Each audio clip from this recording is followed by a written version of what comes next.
Hello and welcome to Crossing Channels. I'm Rory Cellan-Jones.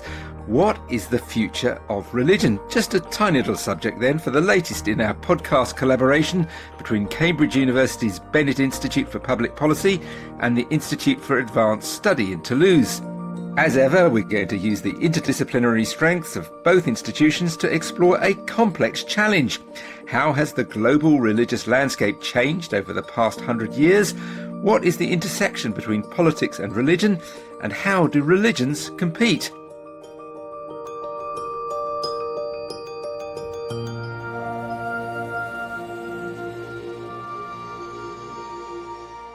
To explore these issues today, we have Iza Hussin from the University of Cambridge. Iza, start us off. What does your research focus on? Thank you, Rory. I'm largely interested in how religion undergirds and at the same time undermines the modern state. So I've worked on this in terms of Islam and colonialism in South and Southeast Asia, on the securitization of religion, and now I'm working on a book about how law travels across the Indian Ocean, following a man on a ship across the 19th century in a journey that ends with the first constitution in Southeast Asia, which is one of the first places in the world where the sentence appears, Islam shall be the religion of the modern state. You have the ideal background for this multidisciplinary podcast. From the Institute for Advanced Study in Toulouse, we have Paul Seabright. Paul, remind us of your main research interests. I work at the interface between behavioral economics and the economics of institutions, so where our primate brains meet the busy modern world. Paul, you're known as a very distinguished economist. Why have you suddenly become interested in religion? Well, it's not suddenly. About 20 years ago, I wrote a book on cooperation, and a good friend of mine, Giuseppe Bertola, the Labour economist, said, Paul, I quite like your book, but to be honest, the people in it aren't very interesting personalities. They're not gendered, they're not interested in sex, they don't have any ideology or any religion. And I thought, you're so right. And so for the next 20 years, I basically worked on the economics of gender and the economics of ideology, particularly religion. I've never regretted it. And lots of economists are getting interested in religion as well. It has enormous impacts on economic and social life. Well, let's get underway then with looking at what the data tell us about what's happened to religious belief over the last 100 years. Paul, you start us off. Well, there's a widespread belief, especially led by people in America and Western Europe, that religion's in terminal decline. And it's believed that this was predicted in the 19th century by people like Weber and Durkheim and so on. But the data all suggests that that's a mistake. It's declining for a number of reasons that we can come back to in America and in Western Europe, but in the rest of the world, it's in vigorous health. One of the things we've seen in the last century has been a decline in the share of people who report themselves as Christians compared to other religions, particularly Muslims. But that's largely a statistical illusion. That's because 100 years ago, Christianity was concentrated in parts of the world that were destined to grow very slowly in demographic terms. In the parts of the world that were destined to grow very fast, like Asia, Islam was very strong. It's easy to forget that 80% of the world's Muslims are not Arabs, and they're concentrated very much in Asia. And in 1900, there were very few Christians in Asia, and so very few of the world's babies in the next century were going to be Christian anyway. What we actually see, if we look at the trends over a century, is that both Christianity and Islam have increased substantially their membership compared to what could have been predicted on the basis of demographic trends. We also see that the importance people report as attaching to religion, so what they say in surveys about how important religion is in their lives, shows no tendency to decline over the 40 or 50 years that we've been able to get the data.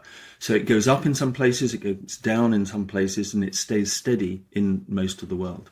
Iza, what is your perspective on that pattern of change over the last century? I mean, I completely agree with Paul's opening statement about the declinist narrative being one from a particularly narrow viewpoint, right? So if we expand our perspective to the experiences of people and societies and politics in the global south, for example, we see a different account of religion and its experience in the modern era, including, for example, an increasing intertwining between what we used to think of as religion, which was larger, more embedded in multiple kinds of institutions, an increasing intertwining between religion and public politics. Paul, can we be confident that this data is reliable, particularly, I don't know, back in the middle of the last century, when people were asked about their religious beliefs, then were they more inclined to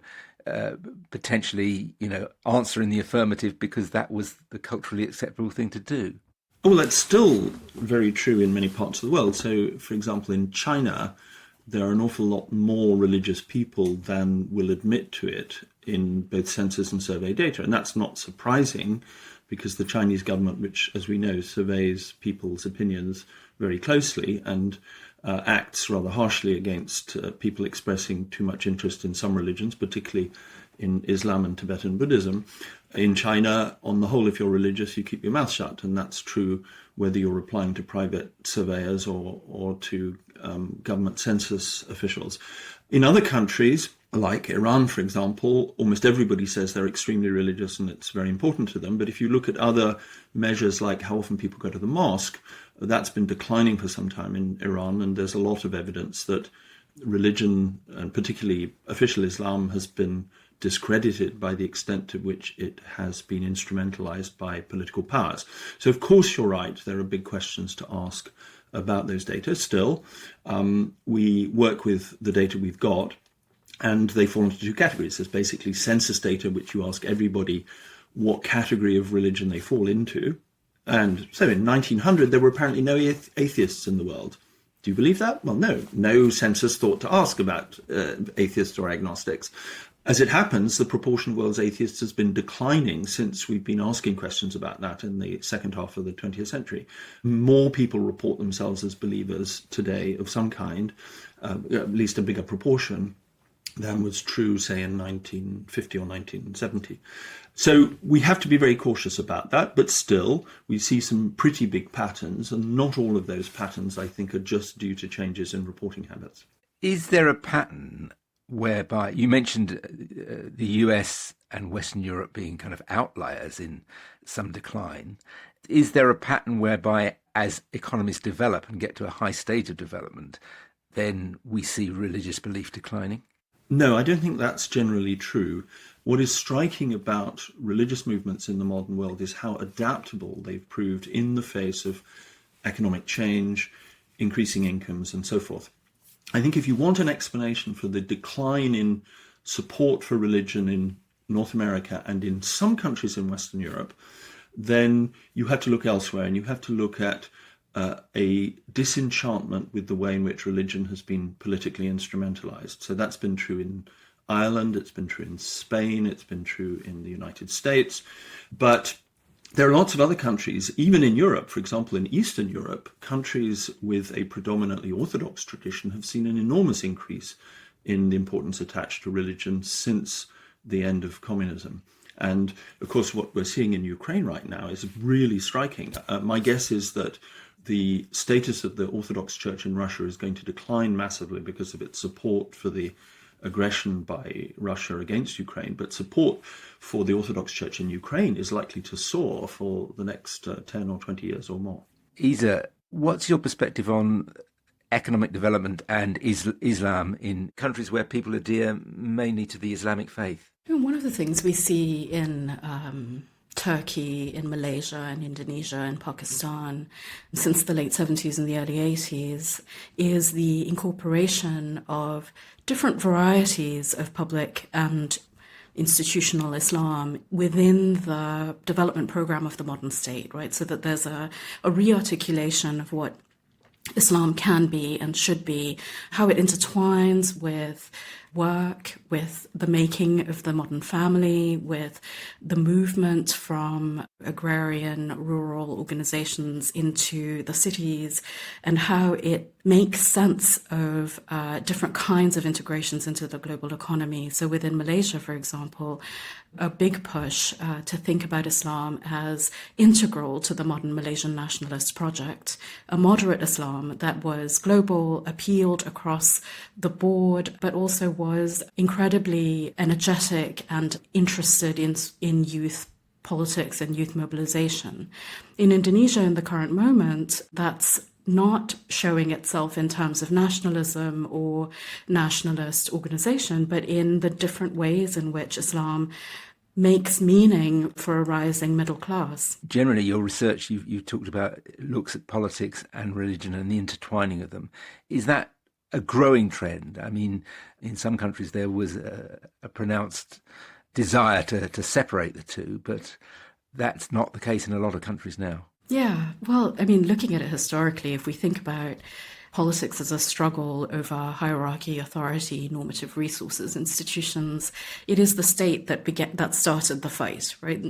Religions were prior, and it is the wresting of control over some of those resources by the increasingly institutional, aspirationalist state that starts the tension, well, it doesn't start the tension, but obviously gives it enormous momentum.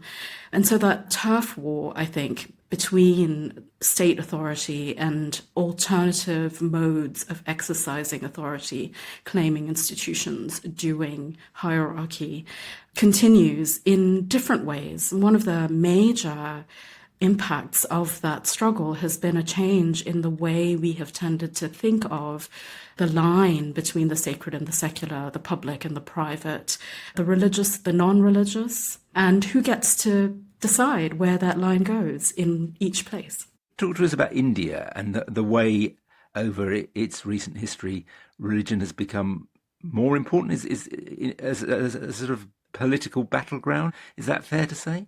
There's a very long history to that story, obviously. In the 1750s onwards, there is a colonial attempt to define the peoples of India not by language or belonging or location or a multitude of different religiosities, but by two increasingly stable, definable, countable, legislatable, controllable categories, Muslim and Hindu. Over the colonial period, into the struggle for independence and into the formation of India and Pakistan, these categories become increasingly invested with institutional, symbolic, and normative power. And one of the things we're seeing in the India of today is, I think, one of the unfortunate long consequences of that dynamic in which Indian citizenship has become increasingly bound up with racial, caste-oriented and religious Hindu majoritarianism. Paul, in many Western countries, there was a determination to separate church and state. Where is that going? Are those who want religion to play a bigger part in political life beginning to have some victories? I think the separation of church and state has been historically extremely unusual. It was characteristic of the United States, which was mainly occupied by Europeans fleeing religious persecution in their own countries. And for that reason, they wanted to set up a state in which no one religion would have the predominance. France is again one of the exceptions, but a clear division of church and state is historically extremely unusual. What I think is interesting, and this highlights a very important thing in what Iza has been saying, is that there's a big difference between making religion part of a shared national project and making religion a partisan project for a subset of the political class. And where the latter happens, then it's very often followed, not immediately, but eventually, by a decline in the perceived legitimacy of religion. We see across the world, and this is in surveys in the United States, in Europe, in Iran, in India, we see a lot of people who may be personally religious, but who do not want one set of political leaders telling them what to do on the basis of religious authority. What seems to be clear is that in a large number of societies, if religion is perceived as being a relatively non-partisan overall societal project, then you'll have anything from 70 to 80% of the population saying it's pretty important to them. Where religion is hijacked by a subset of the political class and used in their disputes against the rest of the political class, then the proportion saying religion is very important tends to decline over the long run to 30-40%, namely those who support the subset of the political class that has hijacked the project. Iza, I mean, religion was a kind of revolutionary force in Iran, for instance, wasn't it? The Iranian Revolution. Was that a whole pattern in that period? Well, I think the 1979 was an incredibly consequential moment for Islam globally as well. It's one of the first moments we see a mass movement in Iran gain global attention, in part because at its start, anyway, it represented a popular uprising against a rulership that was increasingly being understood to be unjust, corrupt, and potentially also facially out of touch with the majority of the population. And, you know, that language of Islam as a way of energizing the young, Islam as a way of thinking about modernity, Islam as a way of doing global politics was enormously attractive globally in all kinds of ways that we're tending to forget, right? So it had appeal in large part because of its resonances with people's experiences after that first moment of post-colonial nation building, when we started to ask questions about what politics was for and who the state should serve, and has, you know, evolved since then in multiple different directions. I would just add, if I may, that I think what Iza is describing is not only absolutely accurate, but also a very good description of something that happened in a very different country, namely Poland.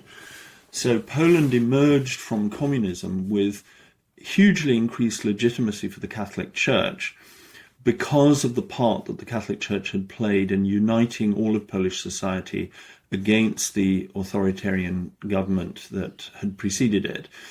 It's easy to forget that because, of course, the Catholic Church faces enormous problems now that we may want to discuss later, and has been declining in its perceived importance and legitimacy in a large number of countries in the rest of the world. But in Poland, the Catholic Church increased enormously in importance because it was seen as a national project defending the people as a whole, and you didn't have to be a very Catholic. It didn't matter whether you were rich, poor, whether you were broadly liberal Catholic or conservative Catholic, but the church was there for you in Poland in the 1970s and the 1980s. And so in the 1990s, it emerged hugely strengthened. Since then, of course, the Catholic Church has lent its support to a much more narrow political project. And my prediction will be that, as we've been seeing in Iran, the legitimacy of the Catholic Church is going to decline again, having risen enormously because of its perceived attachment to a non-partisan, society-wide project. Iza, let's just look at Islamic law, which, as part of this sort of process, has become built into some modern states. How's that happened? I'm trying to keep this short because it started out as a book, right? So the two parallel processes, which I studied in the context of colonial India, Malaya and Egypt. On the one hand, an increasing marginalization of Islamic law, by which I mean not the Sharia, but the content of legislation that derives from authoritative Islamic sources, right? On the one hand, marginalization of that content to fairly narrow realms of family law, ritual observance, and the private sphere, newly defined. On the other hand, despite that substantive marginalization, an increasing symbolic centrality for Islam as the thing that authorizes the increasing intervention of the nation state. So you have this sort of tension that's built into the incorporation of Islam into the ambitions of the modern nation state, in which on the one hand, its aspirations for increasing control and oversight and normative authority increase, while it attempts to domesticate the content of Islamic law to what is now considered the private sphere. And it's a tension that continues to need maintenance and underwrites a great deal of the struggle in places like Malaysia, Pakistan, to a very different extent, Iran, and in Muslim minority contexts as well, continues to inform the relationship between Muslims and the places in which they live. Paul, with Christianity, the battle has often been around issues like abortion, where it's been an increasingly powerful conservative force, certainly in countries like the United States, and yet in countries like Ireland has been defeated. How do you see Christianity intervening in the sort of legal sphere? A lot depends on whether you're talking about the Catholic Church or about the very large number of Protestant denominations, or indeed about the Orthodox Church, which is a different story again. If you look at the Catholic Church, one of the big paradoxes of its organisation is that for an organisation that large, it has an astonishingly flat hierarchy. There are basically only 4 levels in the Catholic Church. There's the ordinary believer, there's the priest, there's the bishop, there's the pope. And no modern business could function with only 4 levels when it has 1.3 billion members. So historically, the way the Catholic Church has functioned is by a process of live and let live. And there was very little enforcement of central doctrine. That was possible before the age of the internet and social media. You could have different attitudes to homosexuality, in practice to abortion, to priest marriage. Now you can't get away with it anymore. So the Catholic Church is in turmoil because it's supposed to be imposing a degree of uniformity in practice and belief, which it historically has been unable to do. Now, if you look at Protestant denominations, it's very, very different. There's no central authority. So when you get a political movement, as say in the United States, that has seized on a particular view of the family, the role of women, and women's sexuality as part of a political project, then obviously there are going to be some Protestant religious entrepreneurs who are only happy to get on board. But it seems very clear that even most members of evangelical Protestant movements are rather uncomfortable with seeing their churches being exploited for political ends. So you get, even within the Protestant movements, this big division between the people who are terribly excited that politicians are inviting them to come on board, and I would say the majority of even Protestant and evangelical members who are very much in two minds about whether that's a good direction in which their churches should be taking them. Isa, how do those social trends, the advent of social media, affect other religions outside Christianity? One of the things we're seeing, and that's been running as a thread in part throughout this conversation, is alongside the sea change in religion, we're seeing a sea change in politics, right? So a great number of institutions that have historically been not transparent, that have concentrated resources, both normative and political, that have been to a certain extent above question, have been finding themselves increasingly no longer under the protection of those mystical protections. And so, the military, the media, cultural institutions, academia, the judiciary, so on and so forth. And so I think the question about accountability, transparency, equality, gender representation, race, all of those things spell the inclusion of powerful religious institutions within a change in what we are starting to see politics. The question is, does it change the institutions themselves? Because I think there is a radical disconnect between how we feel about politics and religion when they're intertwined and what changes we can affect. And so we're seeing that as well, not just in the Western Church, right, but elsewhere. Let's move on to your core subject, economics. What does economics have to say about religion? What insights does it provide on the value of religious institutions, for example? One very obvious point is that religious institutions wield enormous power. So historically, the Catholic Church in Europe, by about the 8th century, owned about a third of all the agricultural land. That's enormous. Now, in the modern world, an awful lot of resources heads in the direction of churches, almost always unmonitored. In most countries, churches, mosques, whatever, do not have to publish accounts, so we don't know this. A study in the United States estimated that the financial resources flowing towards faith-based organizations made up about 2% of personal income in the United States. Now that's, to put it in perspective, more than Microsoft and Apple earned at the same time.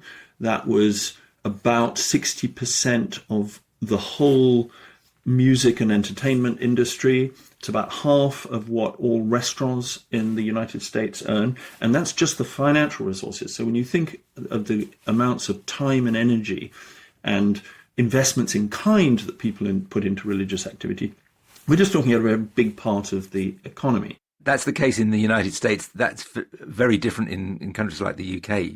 We're used to seeing those very profit-driven preachers in the United States with vast congregations and quite substantial personal incomes. Yes, and that's partly to do with the history of the church, not just in the UK, but in Europe, where it was a state monopoly. Religion's a big deal economically, just in terms of the resources that are commanded. But it's also interesting because implicitly or explicitly, competition is happening at all levels. It's happening obviously between, say, rival Protestant churches in the same town, but it's also happening between Protestant and Catholic institutions, and even, you might be surprised to know this, between, say, mosques and churches in many parts of the world. So if people are coming from villages to migrate to cities in Africa or in Asia, they're often stopping by the side of the road, deciding where are they going to go. Will they look in at a mosque? Will they chat to the people there? Will they take a look at a Pentecostal church, which is holding an open morning for them to welcome them? The big religions are deeply in competition there. And I'm just fascinated to study how that happens. Isa, what's your perspective on that? Islam is a major economic force, isn't it? Absolutely. And I think it also points in the direction of, what the scholars in the political study of religion tend to miss, right? That the everyday appeal of religion lies less in the texts and the Friday sermons than it does in, who runs the soup kitchens, right? Who buries the dead, who provides medical care, who does informal policing, who provides water in places where the government doesn't reach, who does flood relief. So increasingly, I think the question about the everyday meaning and impact of religion and its utility, for want of a better word, at the individual level also has to do with the places where we aren't looking, right? So amongst the urban poor in Brazil, and questions of the making of meaning around poverty and climate change and crisis, amongst the rising middle class in Indonesia, and questions of wealth and migration and, again, climate change. And these are places where institutionalized, established religions, as Paul says, are moving much more slowly than the entrepreneurs who are in those communities, thinking very creatively and responsively to those issues. Let's conclude by looking to the future, looking at whether these trends will continue. Paul, you've raised the issue of abuse, sexual abuse and physical abuse in the Catholic Church. If you look at what's happened in Ireland, a small country, there's been the most extraordinary transformation in the position of the church there, from extraordinarily dominant till quite recently to, for instance, losing a referendum on abortion. Is that a pattern that we're going to see globally? Yes, and the first important thing to say is that sexual abuse is a crisis in the Catholic Church, but not just the Catholic Church, not just in Christian churches, but in religious institutions across the world. It happens in Islam, it happens in Buddhism, it happens in Hinduism, it happens in Judaism, it happens everywhere. It does not only happen in religious institutions, it happens in secular institutions. We know lots of examples. It happens in sports, it happens in the entertainment industry, it happens in universities, it happens everywhere. And I think the important point is that it's nothing to do with the specific ideology of any religion, nor is it anything to do with more good or bad people working for one type of organization rather than another. It happens wherever powerful people are put in unchecked access to vulnerable people with no overview and no countervailing power for those vulnerable people to defend themselves. And it's true that many religious institutions, including obviously the Catholic Church, have historically set up contexts in which charismatic leaders have essentially unobserved and unchecked access to the very vulnerable. They take charismatic leaders, and sometimes even not people who are senior in the organization. I mean, you can be a charismatic leader because you're just, say, a Sunday school leader, or you're a counselor at summer camp. But the point is that vulnerable people look up to you, and there is no recognition in the organization that you have rights, that it's not right for senior people to behave to you in certain ways, and if you are abused, you are completely alone. The terrifying thing about what we've seen in Ireland is that lots and lots of people were abused, horribly abused, and they had nobody they could talk to, not because nobody believed them, but because people sort of knew it was going on, and they couldn't talk about it, and they couldn't act. But so it's not about religion per se, but lots of religious movements and religious organizations have that problem at their core. But the result has been a huge decline in the Catholic Church, far more so than in other institutions which have, as you say, similar problems. Yes, and I think there are two reasons for that. One is that paradoxically, the Catholic Church has actually acted faster than most other religious institutions. We're going to see this coming up everywhere. The Catholic Church was able, by its, in a sense, its historical characteristics and its centralization, to be able to act faster. So more has come to light in the Catholic Church, but it will come to light elsewhere. Now, obviously, where it has acted to the detriment of the legitimacy, perceived legitimacy of the Catholic Church, it is usually because political authorities helped the church to cover it up. And that's basically the story in Ireland. It wasn't just the church on its own that covered it up, it was the entire political establishment. And the scandal in Ireland has been the extent to which lots of people, not just within the church, but outside the church, knew what was happening and did nothing. Elsewhere, if the religious institutions are not shored up by the political complicity of the powerful, they may, but if they take action in time, they may be able to avoid the downward spiral of delegitimation that has happened in Ireland. I think we're going to see very different experiences across different parts of the world, but some degree of delegitimation will come, and I think there will be calls everywhere across the world for a greater transparency and a greater support for victims in pretty well every religious tradition, as well as in the many secular contexts in which this is a current and absolutely endemic problem. Iza Hussin, given what we talked about at the beginning of the onward march of religion, do you see that being slowed or halted over the next 10, 20 years?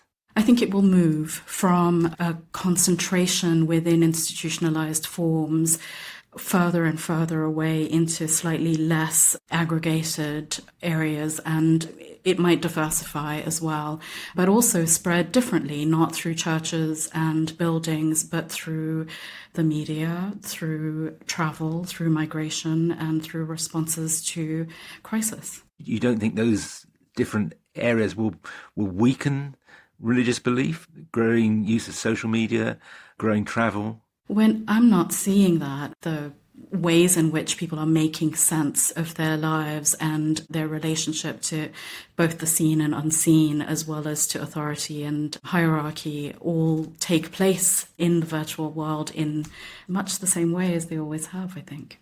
I'd add that the growth of printing was predicted by some to portend the end of religion, and we haven't seen it.